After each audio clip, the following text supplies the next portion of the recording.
Quero cumprimentar os irmãos com a paz e a graça do Senhor e pedir que abram as suas Bíblias, o santo livro, no livro de Provérbios, capítulo 17. Provérbios 17.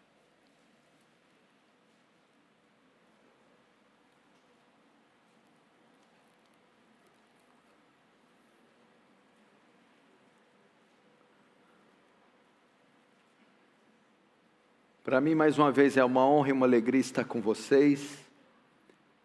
Graças a Deus, o nosso direito de cultuar foi nos dado.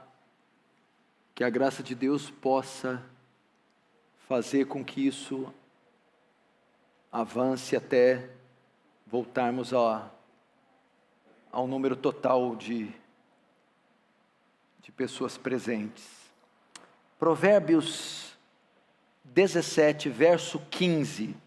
Diz assim a palavra do Senhor: o que justifica o perverso e o que condena o justo, abomináveis são para o Senhor, tanto um como o outro. Vamos fechar os olhos e orar mais uma vez. Pai Santo, Tu sabes da nossa estupenda dependência de Ti e da Tua graça. Imagino como Seus olhos olham para esse mundo e veem o estado que ele se tornou. Como as coisas caminham nessa sociedade pervertida, corrompida, perdida. Entretanto, Senhor, não olha com Seus olhos de justiça, mas com olhos de misericórdia. Poupa Teu povo, Senhor. Aplaca a Tua ira. E salva aqueles os quais Seu Filho derramou Seu precioso sangue. Despeja da Sua graça gloriosa sobre esse local, Senhor. De forma que o Seu reino avance. Que o Senhor receba a glória para si e nos conforme à imagem do Seu Filho. Em nome de Jesus. Amém e amém.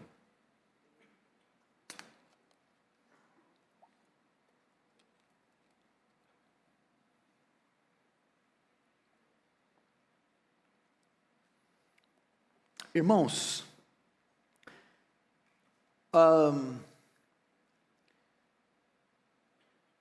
pandemia do coronavírus, que já está chegando ao sei se 7º ou 8º mês, que envolveu todo o nosso mundo, envolveu o mundo inteiro. Ele trouxe uma série de desdobramentos, uma série de consequências. Esse vírus trouxe à luz e trouxe à tona nas mais distintas camadas da sociedade. E a igreja não fica de fora disso. Essa pandemia também mostrou o caráter e a natureza da igreja evangélica, sobretudo moderna, contemporânea, atual. Nós podemos ver uma quantidade enorme de cristãos com profundo medo da morte, porque nunca uma epidemia, uma pandemia foi tão terrivelmente divulgada como essa, trazendo um pânico, um medo estrondoso da morte por parte dos cristãos. Não só isso, muitos cristãos também se mostraram apavorados com medo do sofrimento. As consequências também da pandemia, não só a morte, mas o desemprego, a falta de alimentos, as dores. Então, um medo também absurdo e uma resistência profunda no tocante ao sofrimento. Outros tantos protagonizaram escândalos dos mais diversos. A pandemia trouxe à luz muitos escândalos envolvendo líderes religiosos, membros de congregações e ditos cristãos. A outra coisa é que também a pandemia fez com que muitos abandonassem a sua fé. No pós-quarentena, muitos ditos cristãos não retornaram, ficaram pelo caminho, voltaram às velhas práticas e às práticas ímpias. Então, de certo modo, a pandemia revelou essas nuances, essas características da igreja cristã: medo, pavor, assombro da morte, uma aversão inexplicável do sofrimento, o abandono, a apostasia da fé e escândalos sem precedentes. E eu quero fazer uma pergunta: seria isso normal? Afinal de contas, é uma pandemia de alcance mundial, é de fato terrível, muita corrupção envolvendo as autoridades. Não seria normal trazer esta reação no povo de Deus? Eu quero dizer para você, não. Absolutamente não. Crente tem medo da morte? Aliás, crente tem medo? Tem medo. Teme a morte? Teme. Tem um certo receio quanto ao sofrimento? Sim. Se esfria em determinados períodos da sua vida? É claro que sim. Entretanto, faz disso um estilo de vida? Não. Tem como esse modelo, como esses conceitos, tais práticas, como modelo de vida? Não. Qual é a resposta então para tanto pavor, tanto medo de morrer, tantos escândalos e tanta apostasia? Eu não quero aqui tratar dos efeitos, que é o que muitos pastores, igrejas, teólogos fazem. Eu quero ir direto na causa, na raiz, no âmago. A resposta para essas reações horrorosas de muitos cristãos é que a grande maioria são inconversos. Não foram e não são nascidos de novo. Esses não representam o número dos salvos, dos eleitos. Essa que é a grande verdade. A pandemia revelou uma grande parte da igreja inconversa. Uma igreja que é composta por incrédulos. Não são reações de crentes fracos. Não são reações de crentes imprudentes. Não é um testemunho de alguém que está passando um tempo mal. São testemunhos de incrédulos, inconversos, não regenerados. E a pandemia, e essa é uma das funções da provação, ela revelar o que está no nosso coração, ela revela o caráter do verdadeiro salvo, o caráter da verdadeira fé. E ela revelou, testou e reprovou muitas dessas denominações e dessas pessoas. E é por essa razão que fizeram isso. Eles não podem andar como cristãos, não podem reagir diante das adversidades como cristãos, porque eles não receberam a nova natureza.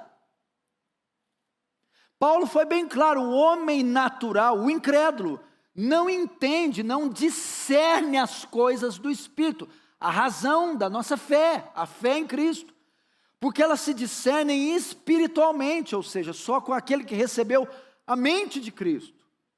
E Jesus foi claro, eu não sei que medo é esse. Jesus disse em Mateus 10, 28, não temais aquele que mata o corpo.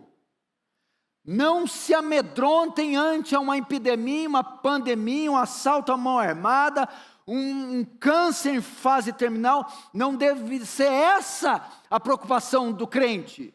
A maneira com que ele vai morrer, o dia que ele vai morrer, ou se ele vai morrer. Não temam a morte física, temam a morte espiritual. Temei antes aquele que tem poder de enviar no inferno tanto o corpo quanto a alma. Mas os crentes estão com medo da morte física. Agora, qual a razão de serem inconversos?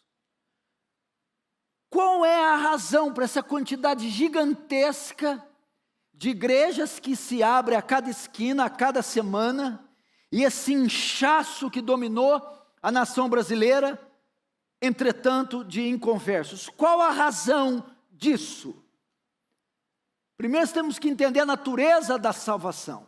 A salvação é por meio da fé. É uma obra da graça de Deus, Efésios 2,6. Pela graça sois salvos por meio da fé. Isso não vem de vós, é dom de Deus. Não vem de obras para que ninguém se glorie. Então, tanto a fé quanto a graça da salvação é dom de Deus. Então, a salvação se adquire por meio da fé. É no momento que cremos, recebemos a graça gratuita da salvação. Então, pela graça sois salvos, por meio, através, por intermédio da fé. Agora a pergunta que deve se fazer é: o que produz fé? Fé salvadora. A fé é o meio que alcançamos a graça, salvação, ok? Logo, todo homem, para ser salvo, precisa crer, precisa da fé salvadora. A pergunta: o que produz essa fé salvadora? O que produz? O que nos dá essa fé salvadora? Romanos 10:17, de sorte que a fé salvadora é produzida pelo ouvir, e o ouvir da palavra. Ok? Então o que produz fé é o ato de ouvir. É ouvir, assimilar, conceber a palavra. Mas que palavra é essa que, ouvindo, vai produzir em mim fé, e produzindo fé eu crerei, e crendo recebo a graça da salvação? A fé é produzida pelo ouvir, mas ouvir o quê? Romanos 1,16. Eu não me envergonho do evangelho, pois ele é o poder de Deus para a salvação de todo aquele que crê, primeiro do judeu, depois do grego. É a mensagem do evangelho, é a boa nova do evangelho, que quando é pregada ao pecador, o pecador a ouve, responde essa mensagem com fé e arrependimento, e então, se arrependendo e crendo, ele é salvo pela graça de Deus. É o evangelho de Cristo. Então, se essas igrejas estão se abarrotando de gente, e essa gente que está lotando essas igrejas, está dando esse tipo de testemunho para a sociedade na pandemia, demonstrando com esse testemunho de incrédulos, gente sem fé, sem esperança na vida eterna, sem uma ética cristã adequada, é porque essa turma, então, aquilo que eles estão ouvindo, não está produzindo fé salvadora, por isso não estão sendo salvos. Então a resposta para essa crise que a pandemia trouxe, é que estas pessoas não estão ouvindo o santo, sacro evangelho. Não é a exposição lúcida, clara, pura, cristalina do evangelho que está sendo pregado a essas pessoas. a única mensagem que produz fé salvadora é o Evangelho. O Evangelho não é todo o conselho de Deus, o Evangelho não é uma doutrina. Ensinar doutrina não é pregar o Evangelho. Ensinar todo o conselho não é pregar o Evangelho. O Evangelho é um relato verídico, histórico. Quando você prega, você pode ensinar justificação pela fé, você pode ensinar a doutrina da eleição, você pode ensinar a trindade, e o bode continua bode. Aliás, existem teólogos ímpios, pastores ímpios, missionários ímpios, diáconos ímpios. Não pense você que o cargo dá a ele a prerrogativa de ser salvo. Eu posso ensinar. Agora, quando eu chego diante de uma multidão de ossos secos, como Ezequiel, eu tenho que fazer o que para eles reviverem? Eu tenho que proclamar o Evangelho. Não é necessariamente ensinar uma doutrina, é proclamar um relato histórico da vida, morte, ressurreição, ascensão de Cristo pelo pecador. Isso é o Evangelho, uma proclamação. Proclamar um relato verídico da vida e obra de um homem.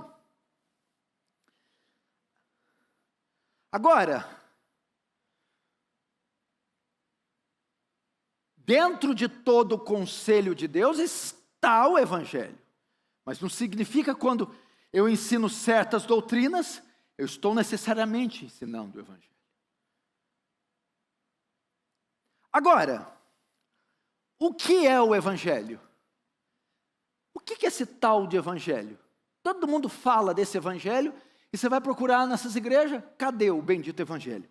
Evangelho vem de uma palavra grega, euangelion, é a boa notícia, a boa mensagem.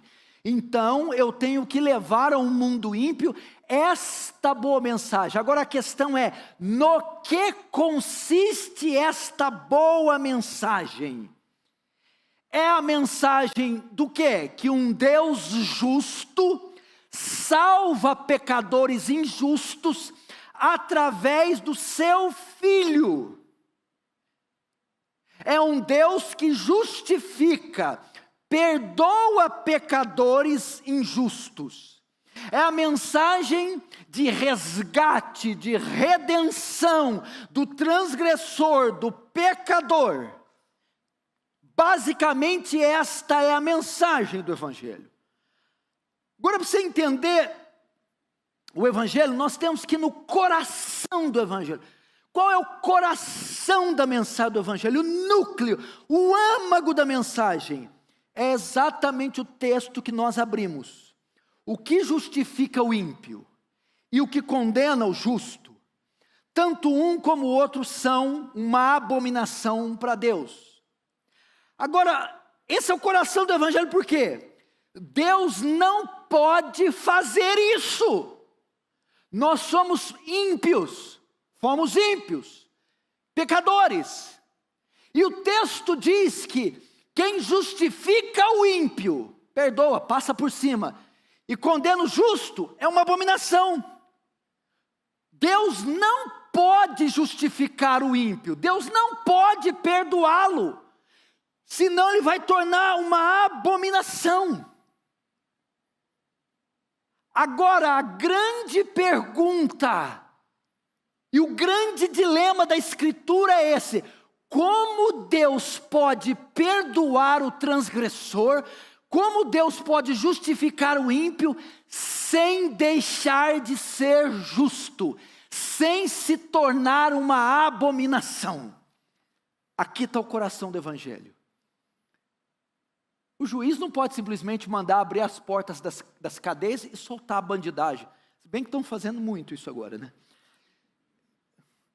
Virando moda. Quanto maior o grau de periculosidade, bota para fora. Sai, meu filho. Aí você é feliz. O juiz não pode fazer isso. Se o juiz abre as portas das prisões e ele solta esses criminosos, esse juiz se torna uma aberração, uma abominação. Se ele é justo, ele tem que pegar o penitente, o impenitente, e ele tem que condená-lo. Deus, para continuar sendo justo, ele tem que pegar os transgressores da sua lei, os ímpios, e ele deve condená-los. E essa é a grande pergunta de todos os séculos: como um homem pode se tornar justo diante de Deus? Como Deus pode perdoar pecado? Veja só, Salmo 32. Salmo 32 diz: bem-aventurado aquele a quem Deus não imputa o pecado. Bem-aventurado aquele cuja iniquidade é coberta. Agora, em Êxodo 34, Deus diz assim, quando ele manifesta seus atributos e Moisés o adora, ele diz assim, Deus grande, glorioso, aquele que não tem o culpado por inocente. Se ele não tem o culpado por inocente, como é que ele pode cobrir o pecado, cobrir a iniquidade e não atribuir o pecado ao homem? Como Deus pode fazer um homem justo sem se tornar injusto? A resposta para esse grande dilema da Escritura se encontra na cruz de Cristo. A resposta para como Deus pode redimir um pecador sem se tornar uma abominação se encontra na cruz de Cristo. Romanos 3:20 diz que diante da lei é impossível que alguém seja justificado. Não há obras. Nossas obras, diz Isaías, são trapos de imundícia. Toda nossa tentativa de ser aceito é mero moralismo. A maneira que Deus nos salva se encontra na cruz de Cristo. Veja só, todo aquele que é salvo é declarado legalmente justo diante do tribunal de Cristo. Todos aqueles que entrarão nos céus, que serão livres do inferno, recebem uma sentença favorável no tribunal de Deus e são declarados legalmente, legitimamente justos. E como isso é feito? Através do Filho de Deus. Primeiro, com a sua encarnação. Para que o homem seja salvo, teve que haver uma substituição de penalidades. E para haver uma substituição de penalidades, teve que haver uma substituição do criminoso. E este teve que ser a semelhança do condenado. Por essa razão é que Cristo se encarna. Comece agora a ver a beleza do Evangelho, a grandeza do amor de Cristo por nós. Para que um homem fosse salvo, primeiro, cumpriu-se em Filipenses 2, verso 10. Que haja em vós o mesmo sentimento que houve em Cristo Jesus, que sendo em forma de Deus, não julgou por usurpação ser igual a Deus, mas esvaziou-se a si mesmo, tomando forma de homem.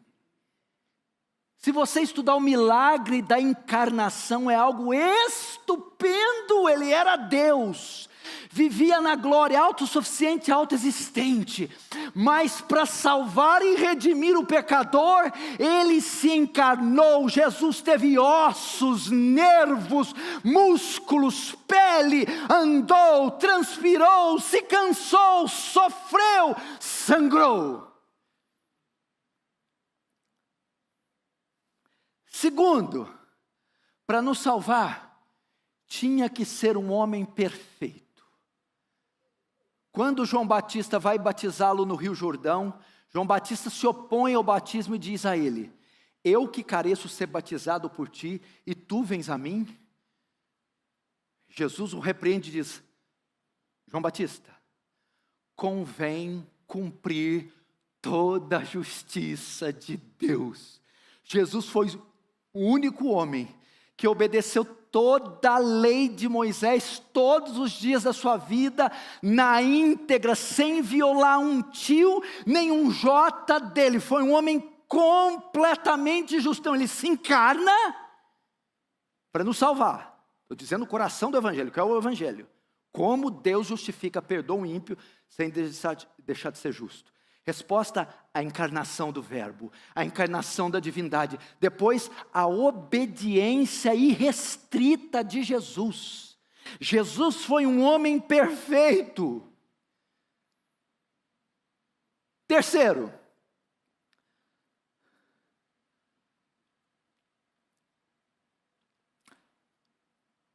as demandas da justiça de Deus tinham que ser satisfeitas.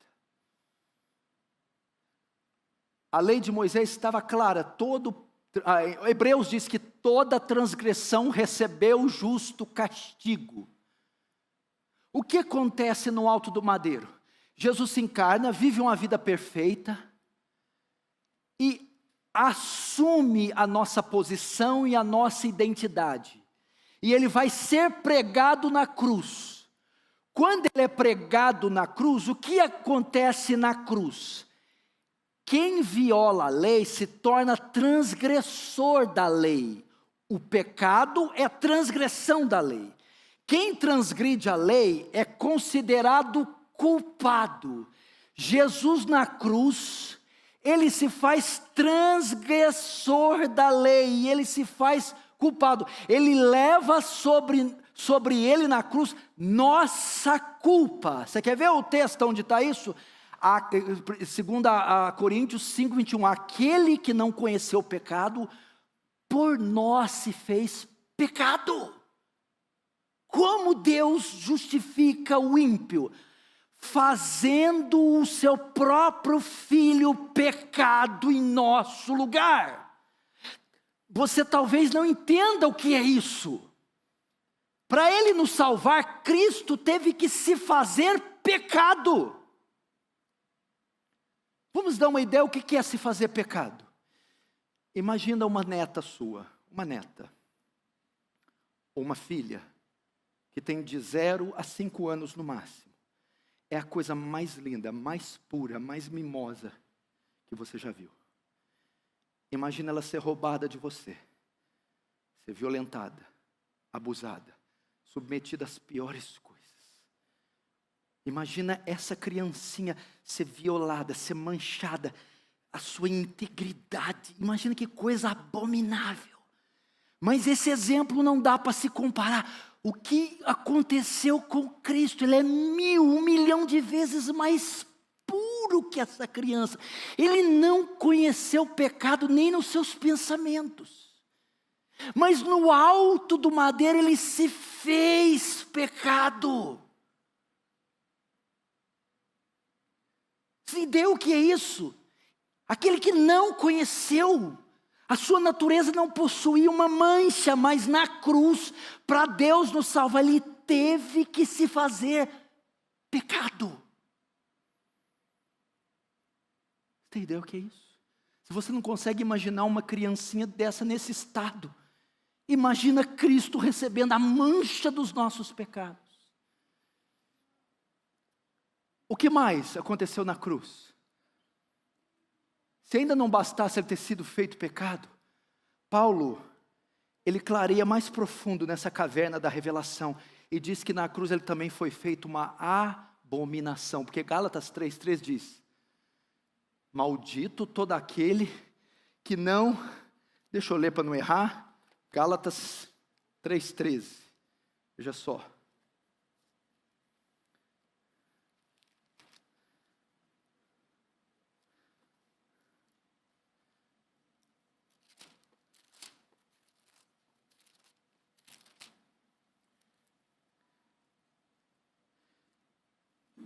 Você entendeu o que é isso?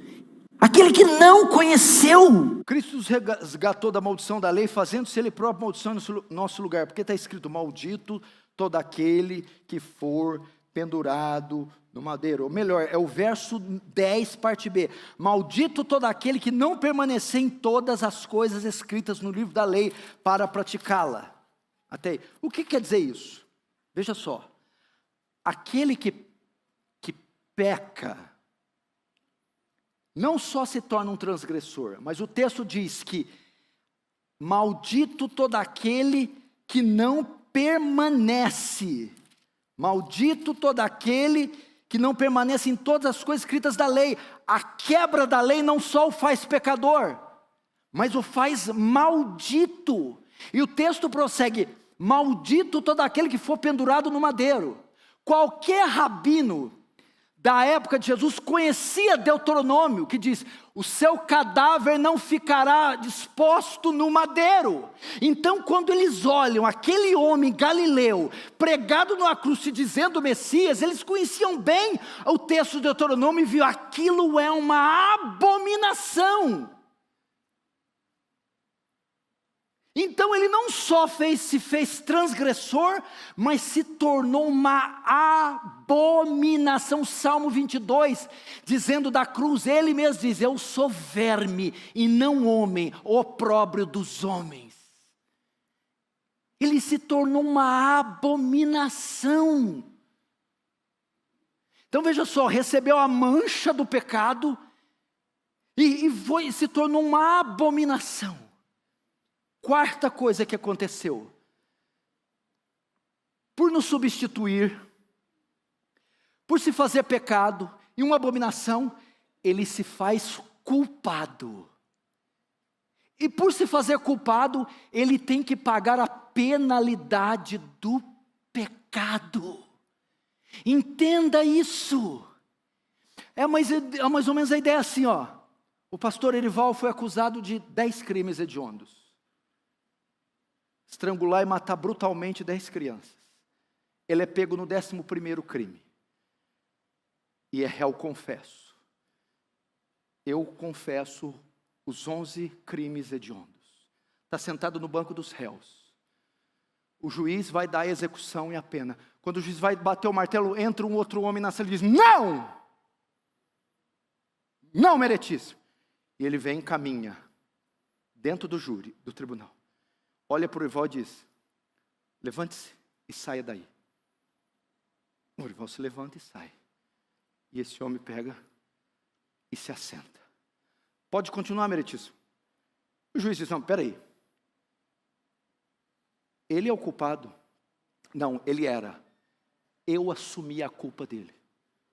Tudo bem, mas a culpa dele tem um preço. Eu estou disposto a pagar. A culpa tem uma sentença. Eu estou disposto a receber. Mas a sentença é pena de morte. Eu estou disposto a morrer. Foi o que Cristo fez. Ao se fazer pecado, se tornar uma abominação e se fazer culpado, agora ele tem que pagar ele tem que receber toda a penalidade pelos nossos pecados.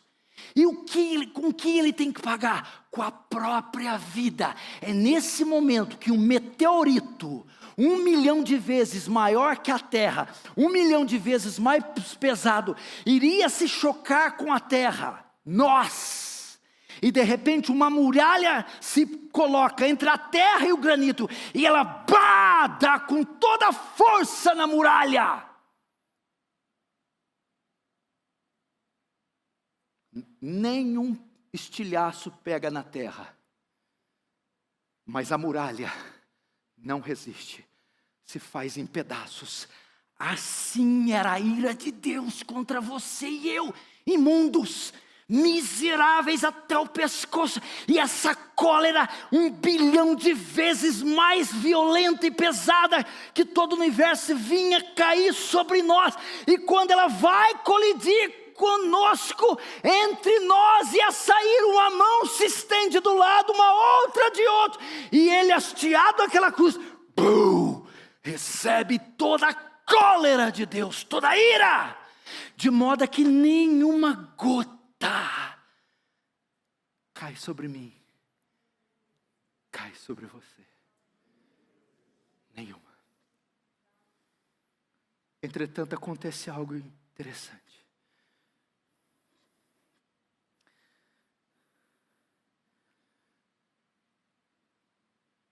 O Filho de Deus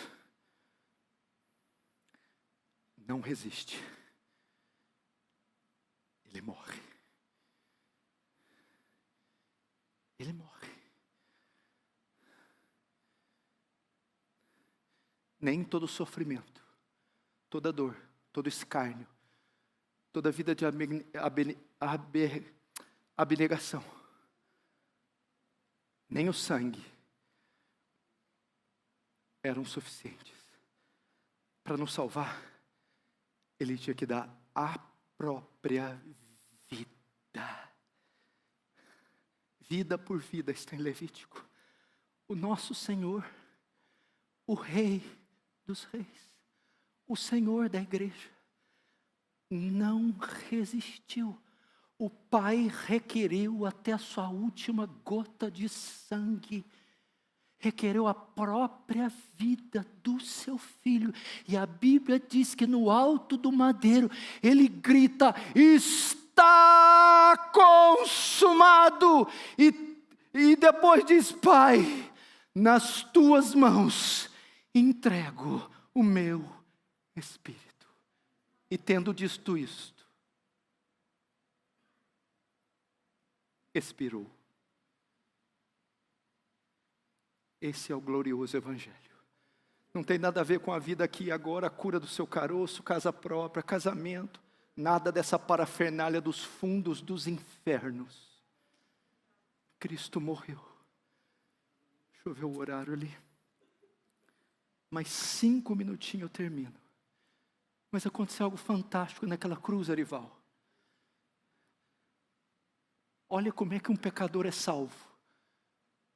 Você tem que conhecer a doutrina da imputação. O que é a doutrina da imputação? Você conhece o verbo amputar. Amputar um braço, tirar para fora. Imputar, colocar dentro, na conta. Na cruz do Calvário, nossos pecados foram imputados sobre Cristo, lançados sobre a cabeça de Cristo, creditados na conta de Cristo.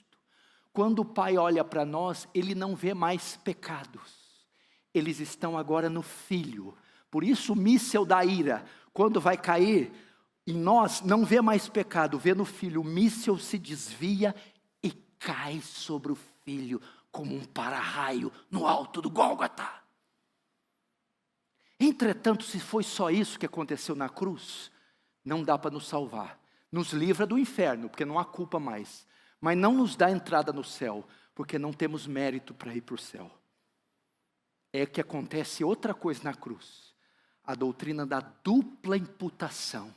De modo que uma vez que o nosso pecado é imputado sobre Cristo, lembra de Cristo, cumprindo toda a justiça, toda a lei? Isso faz dele o único homem justo, o único homem perfeito, e o único homem que tem direito de entrar no céu. De modo que na cruz, nosso pecado é imputado sobre Cristo, e a justiça, o mérito que ele recebeu por cumprir a lei, a justiça de Cristo é imputada sobre nós. Naquela cruz há uma dupla transferência, meu pecado para o Filho, e o Filho paga a penalidade morrendo, a justiça do Filho sobre mim, e eu entro no céu pelo mérito de outro, e não pelo meu, o mérito do Filho. Isso é o glorioso Evangelho. Mas a justificação, para acontecer essa dupla imputação, tem que haver outro fato. Eu não terminei o Evangelho ainda. Ele está na tumba. José de Arimateia, com as mulheres pegam, com especiarias, banham o seu corpo, enrola e coloca no sepulcro. Ele está morto. Mas Romanos 4,25 diz que ele morreu por nossas transgressões, pecado de nosso imputado sobre ele.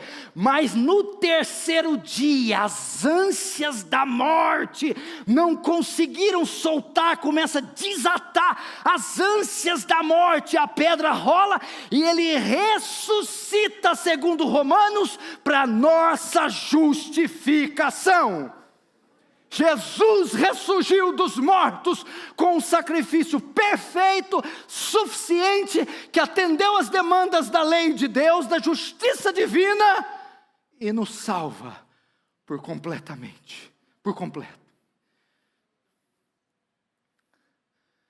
Esse é o Evangelho. Agora, essa é a mensagem do Evangelho. Qual a resposta que o pregador tem que dar para essa mensagem que eu acabei de expor? O fato da vacina chegar aqui em São Paulo, nos ambulatórios, no Hospital da Clínica, não significa que todos os cidadãos paulistas ou paulistanos estão curados. Ela chegou, mas é necessário que eles vão e tomem. O fato de Cristo ter morrido não significa que estão todos salvos. Agora, como eu recebo os benefícios da cruz? A resposta que eu dou para o Evangelho: arrependimento e fé. O que é esse arrependimento? Metanoia, não é dizer, arrependi de ter ido ontem, meu Deus do céu. Não, não, não. Não é arrependimento de um ato, é arrependimento de um estado. Não é se arrepender do que você fez, é se arrepender de quem você era.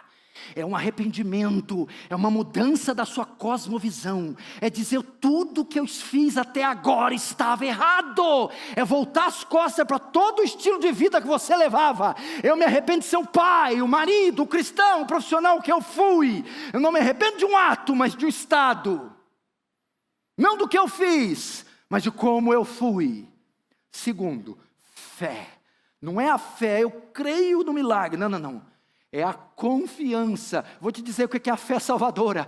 É diante de uma mensagem dessa, você olhar para você e não ver nada além de iniquidade, de não ver nada além de impossibilidade, de ver em você e só resta uma coisa, dizer, eu estou completamente condenado, mas coloco a minha confiança de salvação na obra consumada de Cristo, vinda, morte, ressurreição, ascensão, e nesta obra eu descanso e deposito minha fé.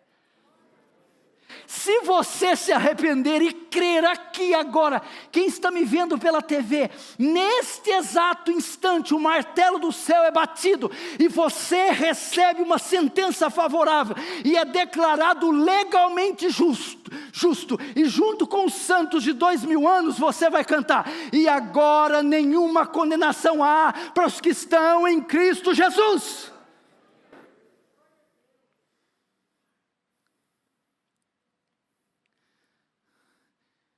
Essa é a mensagem que produz fé, e crendo, recebemos a graça da salvação, nos arrependendo, recebemos a graça da salvação. Irmãos, vocês que estão aqui, é muita pretensão achar que cada um que está sentado aqui é salvo.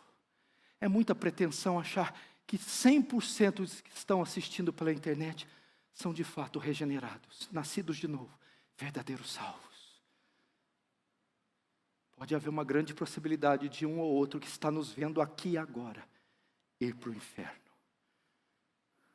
Pode ser que não haja 100% de salvos entre nós. Por que se preocupar com a casa própria desse jeito? Por que pensar tanto naquele ex-marido, na ex-mulher, no amante? Por que se idolatrar tanto o trabalho, as viagens internacionais? Por que ser tão rixosa? Por que ser tão materialista e ganancioso? Por que não abdicar dessas coisas e se entregar para algo que tem valor eterno? Abandone os seus ídolos, seus caprichos. Se arrependa. Se arrependa. Volte as costas para o pecado e corra para Cristo. Lance sua fé no Cordeiro, no homem Deus, Jesus Cristo. Irmãos, Charles Stu diz, uma vida só, e logo passará. E só vai ficar aquilo que for feito por Jesus. Como ficaremos se negligenciarmos tão grande salvação? Como escaparemos? Lembra de Apocalipse 20? João vê o trono do juízo, trono de condenação. Não há cortes de apelo, naquele trono o veredito já está dado. Mas isso está lá em Apocalipse 20. Hoje, aqui nessa igreja, o trono que está aqui colocado é o trono da graça e da misericórdia. Cascatas da graça estão descendo por esse trono e invadindo toda essa região, todo esse lugar. E Deus está chamando os seus, vem, vem. Aquele que tem sede diz: vem. O Espírito é a noiva, diz: venha. Quem quiser beba de graça da água da vida. É o convite final do último livro, dos últimos capítulos, dos últimos versículos da Bíblia, Apocalipse 22. Ele está dizendo: aquele que tem sede, vem. Olhai para mim, vós e todos os termos da terra, e sede salvos. Eu, quando for levantado, a todos atrairei a mim. Quando ele foi hasteado no madeiro, ele atraiu. Quem foi esses todos? A placa dizia ali, estava escrito: Jesus de Nazaré, rei dos judeus, em latim, religião oficial do império. Em hebraico, a religião dos judeus. E em grego, o inglês da época. O que Jesus está fazendo?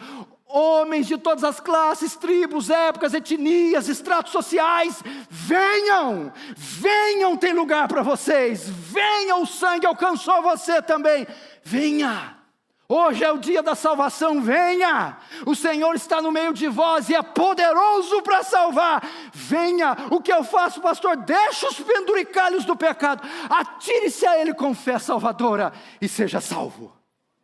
Feche os olhos, vamos orar.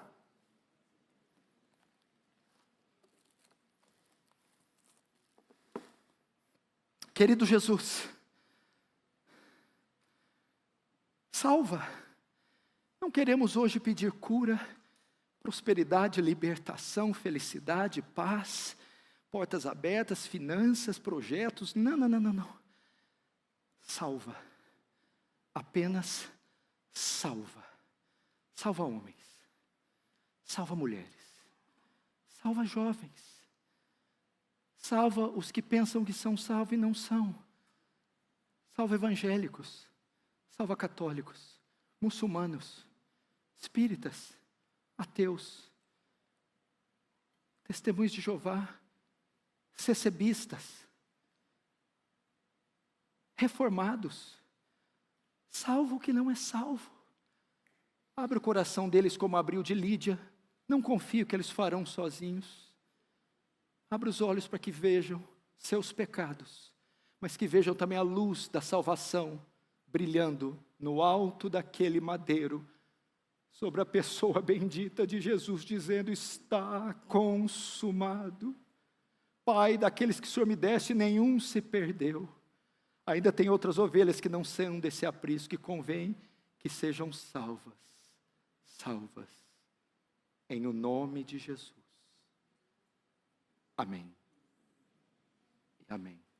Irmãos, Deus abençoe. Eu trouxe o meu livro, o último livro que eu escrevi, Como Passar o Dia com Deus. Eu vou ensinar como passar o dia, como ter uma vida devocional, como orar de manhã, ler a Bíblia sistematicamente, o que ler, como ler, que método ler, como orar, o conteúdo da oração, prática da meditação, das boas obras, para quem quer crescer em santidade. Está ali. Eu vou estar ali no final, creio que foto não vai dar para tirar, aquelas coisas todas, por causa do isolamento social. Talvez dê para eu escrever, assinar para você. Deus abençoe, vamos evangelizar essa nação, amém?